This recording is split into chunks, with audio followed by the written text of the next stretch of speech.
From Hollywood, it's Dream Time.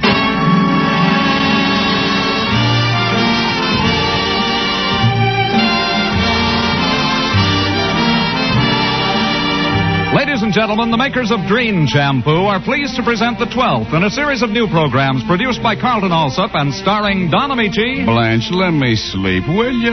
Danny Thomas. Progress. You call this progress? Kaiser's driving Fraser on a motorcycle. And our glamorous dream girl, Frances Langford, who sings... The moon belongs to everyone. The best things in life are free. The stars belong to everyone. They gleam there for you and me. The flowers in spring, the robins that sing, the sunbeams that shine, they're yours, they're mine. Love can come to everyone. The best things in life are free.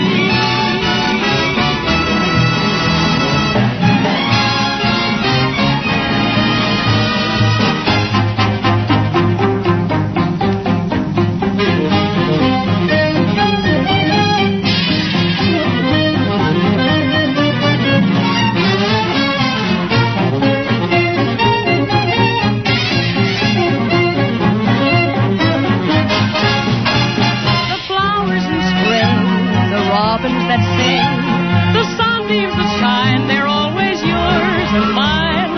So love can come to everyone. The best things in life are free.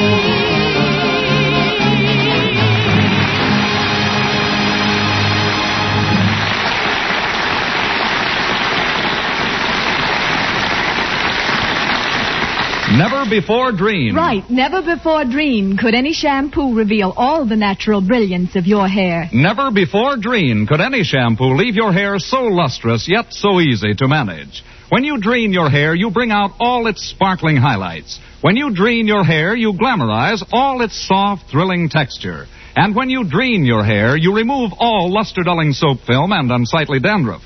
More, Dream's rich whipped cream lather leaves your hair easier to set, easier to curl, easier to arrange right after shampooing. So, for lovely, lustrous hair, for all types of hair... use Dream Shampoo with hair conditioning action. Never before Dream could any shampoo leave your hair so lustrous, yet so easy to manage.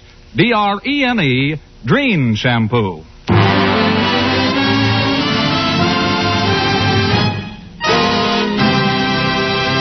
And now here is your host for the evening, Don Ameche.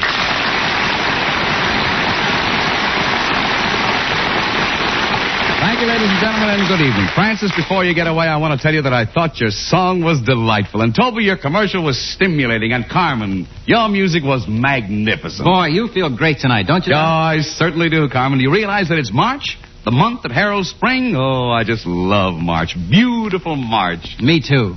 In fact, I'm looking forward to every month this year.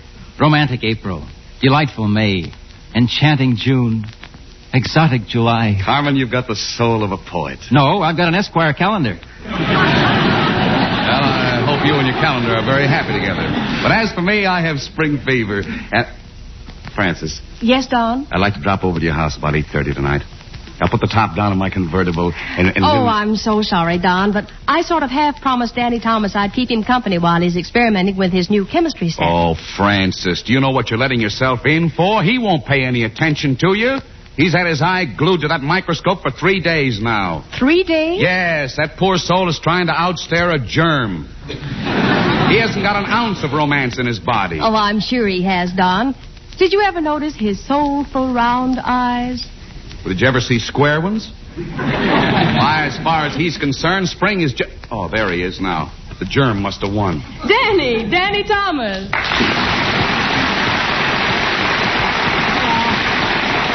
Hello, everybody. Isn't it wonderful, Danny? What's wonderful? Spring will soon be here. It will? Yeah, can't you feel it? Can't you feel those soft, balmy breezes? Does something to a man, eh, Danny? Oh, I know just what you mean, Don. You do? Yeah, it makes you want to get out the old kite and fly the tail off it, boy. Say, Say, Danny, have you ever thought about girls? Oh, girls. They fascinate me every time I see them walking down the street in their dainty open-toed shoes.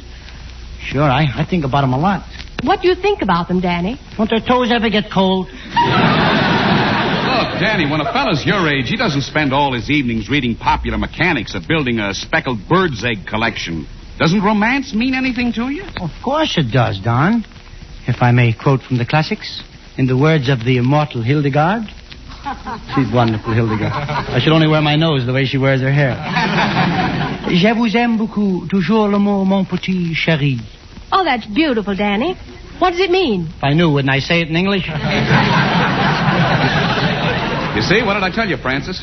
Danny, you ought to get yourself a girl. Love is only for women. I've heard of a few men who are interested in it, too. Yeah. But I'm afraid there'll never be any romance in your life. I guess you're right, Don. I'm kind of like parsley on a piece of fish. I look all right, but nobody wants me.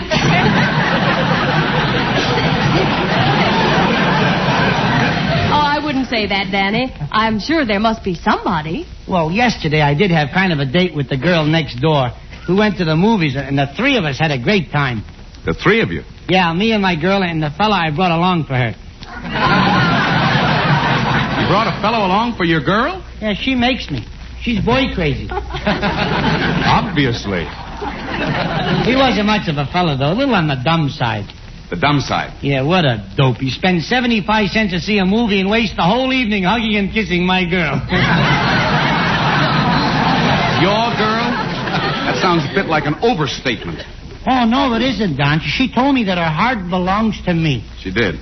It's just that the rest of her likes to go out with other fellas. Danny, maybe you better stick to your chemistry set. What do you mean? You're not with it. You're not on the ball. In everyday life, you're just not making any progress. Progress. You know why I'm not making any progress? Because I don't want to. Do you think this age of speed and tempo is good for you? Well, frankly, I never gave it much thought. Give it some thought, Don. Progress. Have you seen the new 1948 cars? No, but I'd like to buy one. I can't afford a used car. I'm serious about this. Things are moving too fast. You know, they say the two biggest features on the new cars are air brakes and unbreakable windshields. Now you can speed up to 200 miles an hour and stop on a dime. Then you press a special button, and a putty knife scrapes you off the windshield.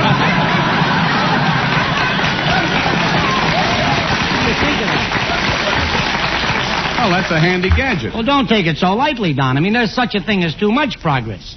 For instance, one of man's most priceless privileges, sitting down to dinner with his family. Simple little pleasure like that is in jeopardy. Why, the other day, my doctor showed me the latest invention in medical science. It's a little pill. Contains the equivalent of an entire meal. Soup, salad, steak, baked potato, choice of 3 vegetables, a cup of coffee, and a big piece of apple pie a la mode. And 2 toothpicks. You're joking. No, I'm not. I tried one, but a horrible thing happened. When I took the pill, it was upside down. Well, what's so horrible about that? I ate the dessert first.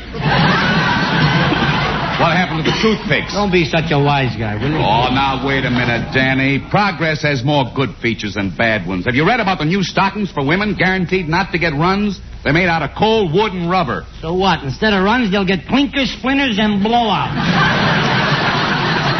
Inventions, innovations.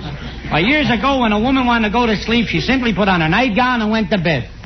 The day before she gets into bed, she puts on hair crimpers, wrinkle erasers, dimple depressors, ear flatteners, nose straighteners. If a man wants to kiss his wife goodnight, he has to battle his way through $12 worth of hardware.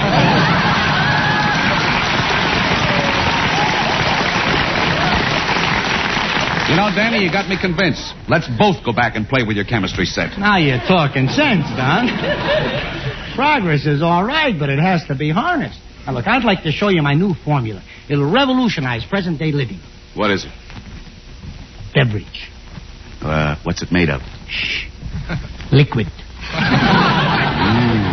A liquid beverage. Yeah, I'll tell you about it. Now, with study and forethought, and research and more thought, I have discovered something new. My magic elixir is the wonderful fixer of anything that's wrong with you. I'll bottle it and I'll attain fame. The whole world world will honor my name. Drink Thomas Cola, and you'll whistle at the girls once more. If you're half alive and you're 95, Thomas Cola makes you feel like 94. Drink Thomas Cola. It has sparkle and it's cool and keen. I can't rave enough. You will love the stuff unless you don't like the taste of kerosene. Now, if you're looking drawn and you're feeling duller, you really have no excuse. Thomas Cola will give your cheeks some color. Purple, blue, and chartreuse. Drink Thomas Cola. Fill your glass and take a healthy slug. It's a real surprise. Makes your spirit rise while the rest of you just lies there on the rug.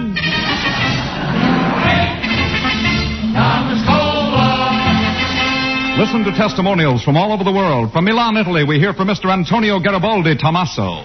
Well, I tell you, I first tried Thomas Cola when I was 20 years old. And today, 10 years later, I'm very happy to say I am now 30 years old. Thomas Cola, that's for me. That's why I'm as happy as it can be. I drink wine until my top she blows. And with the Thomas Cola, I always wash my clothes. Thomas Cola.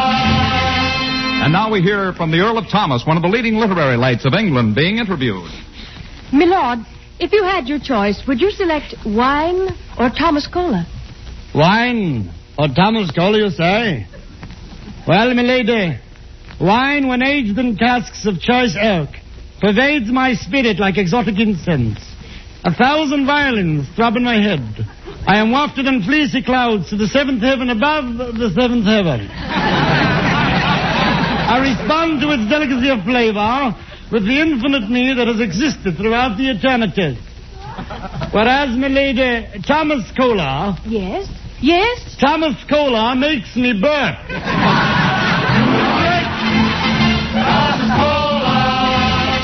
And now in Lower Africa, let's listen to Mr. Thomas himself addressing a group of natives. Ogla, Ugwa, Wambo, Bola, Zango, Bango, Thomas Cola. Kanza, Kango, Lava, Wa'o, Nico, Backer, Manda, Ba'o. Thomas Cola is a drink that you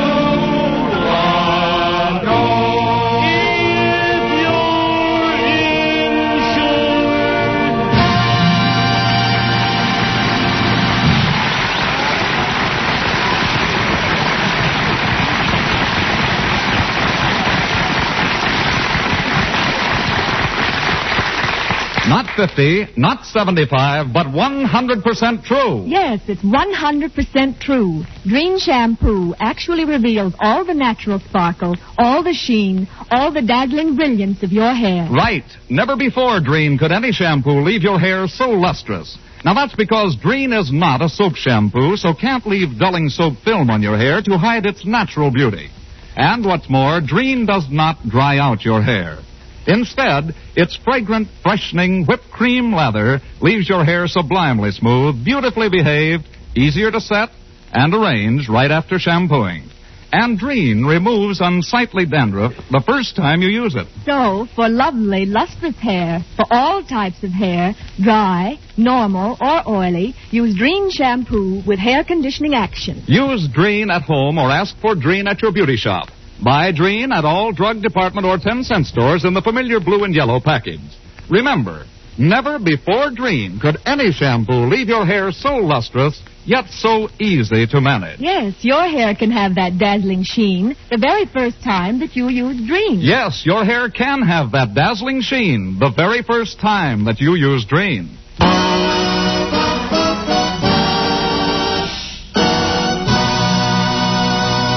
And now Don Ameche and Frances Langford as John and Blanche Bickerson with Danny Thomas as Brother Amos in The Honeymoon is Over.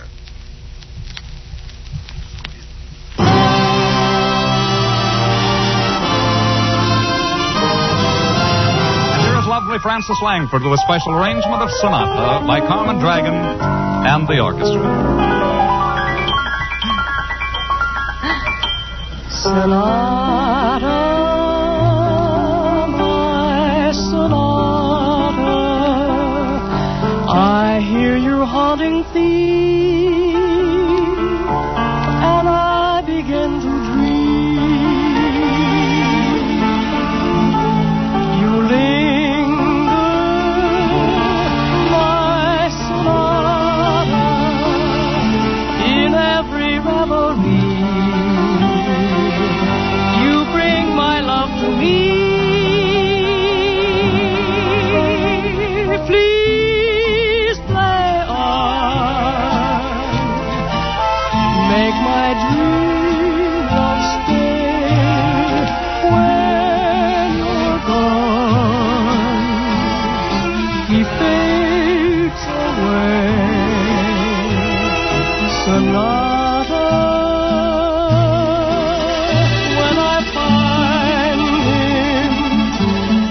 Tender note you play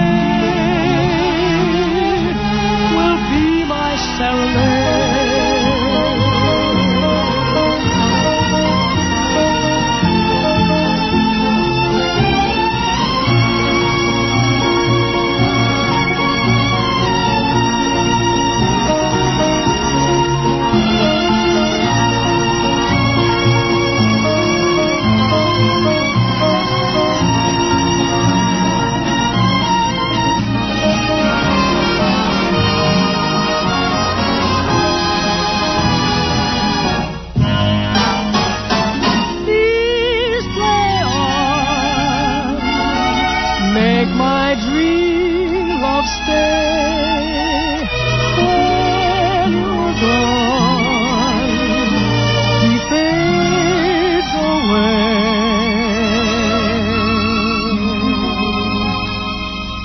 Sonata, when I find him, each tender note you play will be my serenade.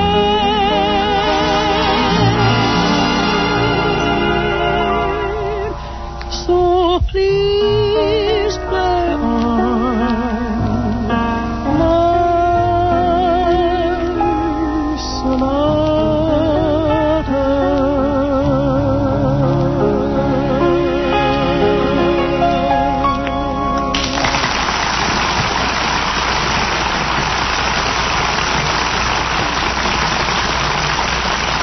Thank you, Frances Langford. And now, as we promised you, Don Ameche and Frances Langford as John and Blanche Bickerson with Danny Thomas as Brother Amos in The Honeymoon is Over, written by Phil Rapp.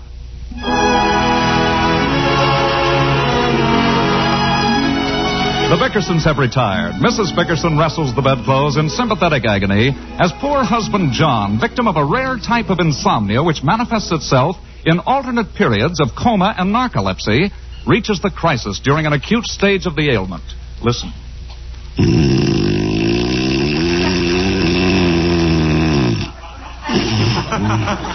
So, Count Susan.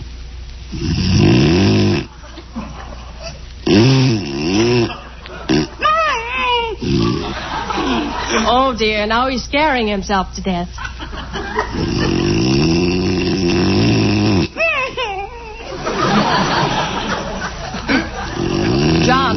John. Mm-hmm. Are you in pain? Are you in pain, Blanche? What's the matter with you? What's the matter, Blanche? Stop repeating everything I say like a parrot. Why do you repeat everything? Why do you repeat everything? You just said that. I know I did. Why do you repeat everything? Keep repeating everything like a parrot. Very funny. I'll bet you're a riot with those broken-down friends of yours. I never want them in this house again. None of my friends have ever been in this house. Why not? Are you ashamed of me? I'm not ashamed of you. Then why don't you invite them here? Because they're a bunch of bums. They're not bums. When we got married, I gave up all my girlfriends. Why don't you do it? Okay, I'll give up all your girlfriends. I wish we could meet some nice people. You should belong to a lodge or something. Why don't you join the Elks, John? I'll join next week. You say it, but you won't do it. Why don't you join now? What? Go on, get up and join the Elks. Blanche, are you out of your mind? It must be 3 o'clock in the morning. It's only 2:30. Oh, why don't you let me sleep? You know I have to get up early. I won't let you sleep. Because if you sleep, you'll snore. Then you'll wake me and I'll wake you and we'll argue and I won't get any sleep. I promise I won't snore. You always snore. Week in, week out. On Monday you snore. Tuesday you snore. Wednesday you snore. Thursday you snore. Friday you snore. Saturday you snore. So what do you do tonight? What's the use?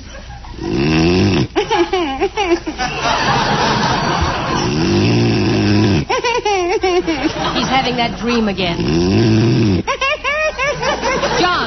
John, you said you wouldn't snore. Yes, dear. Turn over on your side. Yes, dear. Yes, dear. What'd you say, Blanche? I didn't say anything. That was an automobile backfiring. Oh. John, close the window. It's cold outside. If I close the window, will it be warmer outside? Oh, get up and close it. I'm freezing to death. Put a pan under it. I'll have the plumber in the morning. John, I have indigestion. I've never been so sick in all my life. All right, Blanche. I'm awake. Now, what's the matter with you? I don't feel good, John. Call the doctor. You don't need the doctor. I'll handle it. Where does it hurt you? Right here, in the pit of my stomach. It's a shooting pain, and it comes about every 5 minutes. How long does it last? At least a quarter of an hour. How can it last a quarter of an hour if it comes every 5 minutes? Don't yell at me. I'm sick. If I say the pain lasts a quarter of an hour, then it lasts a quarter of an hour. Okay. I think it's that dinner we ate at the Gooseby's. The fish disagreed with me. It wouldn't dare. I never want to eat there again. Every mouthful was poison.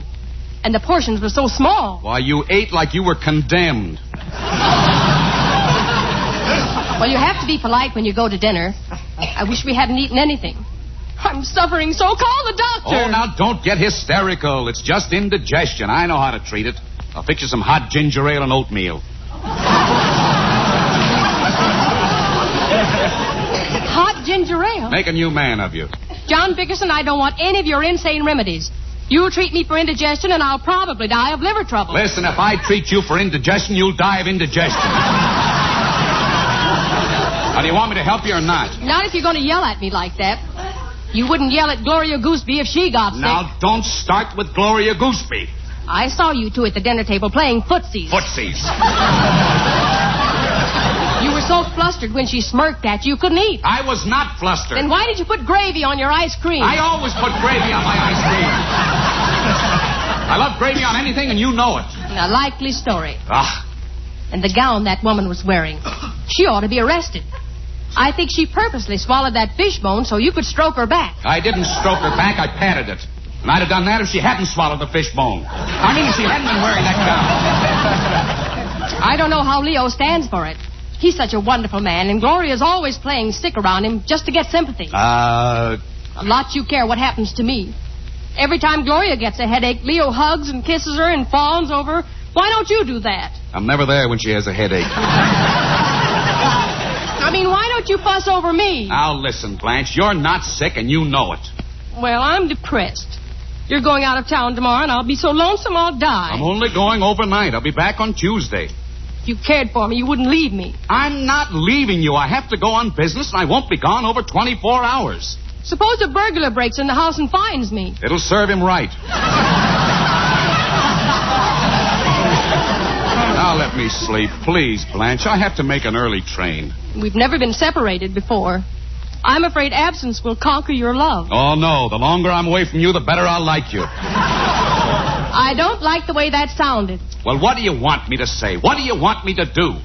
Say absence makes the heart grow fonder. Absence makes the heart grow fonder. That's the most stupid saying in the world. What? Look at what happened to Mel Shaw. He left his wife alone for 2 weeks, and now he's the unhappiest man alive. And you know why? She was still there when he came home. She was not. Louise got lonesome, and she ran off with the upholsterer. When Mel came home and found out what happened, he went right out and got so drunk, they had to take him to a sanitarium. Why, he ought to be ashamed of himself. Why? A man should wait at least a week before celebrating. Good night. Don't be so smart. You might come home and find things changed, too. Mm-hmm. Go on. Stay away from home for a month. Stay away for a year. See if I care. I'm only going for 1 day. Run all over the country. Go to Europe. Never let me know where you are. Just keep me sitting here wondering whether you're alive or dead. Blanche! Why don't you write to me, John? Now listen to me, Blanche. You have only one object in mind, and that is to keep me awake. I just want you to tell me you love me. I love you. Now, are you satisfied? How much do you love me? How much do you need?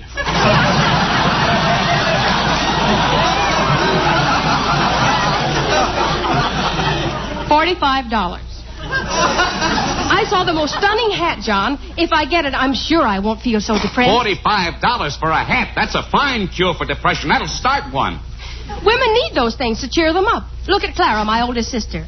Every time she's in the dumps, she buys a dress. I figured that's where she bought her clothes. I'm not giving you $45 for any hat, and that's final. Now let me sleep. Oh, I hate you. How my mother begged me not to marry you. She pleaded with me not to marry you. Your mother told you not to marry me? Yes, she did. Dear heaven, how I've misjudged that woman. Oh, you'll be sorry for this, John Bickerson. You just wait and see. Please, Blanche, I'm so tired and I have to make a 7 o'clock train. That means I have to get up before 6. Why do you need so much time? Well, I have to pack my suitcase, don't I? You haven't got a suitcase. Oh, I have, too. I bought a brand new one yesterday. It's in the closet. No, it isn't. Yes, it is. I put it there last night. I took it out this morning. What? Amos borrowed it. Oh, Blanche, he didn't. You didn't let that weasel take my brand new suitcase. I've never even used it. Don't scream so. You can carry your stuff in a paper bag. Paper bag? My suits will get all wrinkled. No, they won't. Amos borrowed them, too. Now, look, Blanche. I see no reason for you to carry on like this, John. Blanche. Amos is going on a sailing trip with some very important businessmen, and he won't hurt your silly old suitcase. Blanche. He has to have something to bring the fish home in. He's going to carry fish in my suitcase, and I have to put my clothes in a gunny sack. Well, stay home, then. I can't stay home. If you leave me here alone in this horrid house tomorrow night, All right. I'll call Amos. I'll have him come over and stay here till I get back. Put the lights on. Honest, Blanche, if I don't go on this trip tomorrow, I'm liable to lose my job. Hello? Amos, this is John. Hi, Jocko. What's new? Say, I want to ask a little favor, Amos. I have to go out of town tomorrow, and Blanche is afraid to stay here alone. Could you come over and spend the night? What's in it for me? What a chiseler. Is it worth a double sawbuck, Jocko? Okay, $20. And all the bourbon I can drink? All the bourbon you can drink. And can I bring a couple of friends over? Bring some friends. Take a note. You won't back out, Jocko. I give you my word of honor. Okay, I'll be over tomorrow. Wait, Amos, when you come over, you might bring my new suitcase with you. I might bring it, but I won't. Because I already hocked it. Good night, Jocko. Ooh, how I hate that man. You see what you make me go through just because you pretend you're scared to be alone? I'm not going to be alone. What? Mother's coming over to stay for the rest of the year. Good night, John. Oh,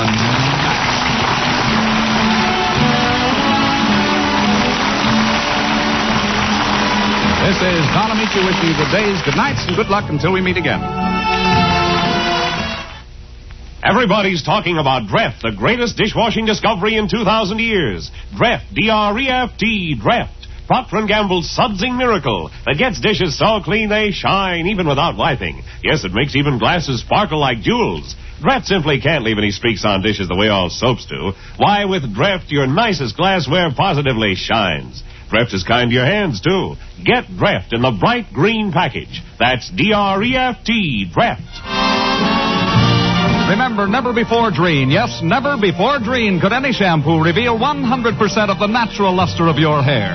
Listen next Sunday for another pleasant half hour with Don Ameche, Danny Thomas, Frances Langford, Carmen Dragon, and his orchestra.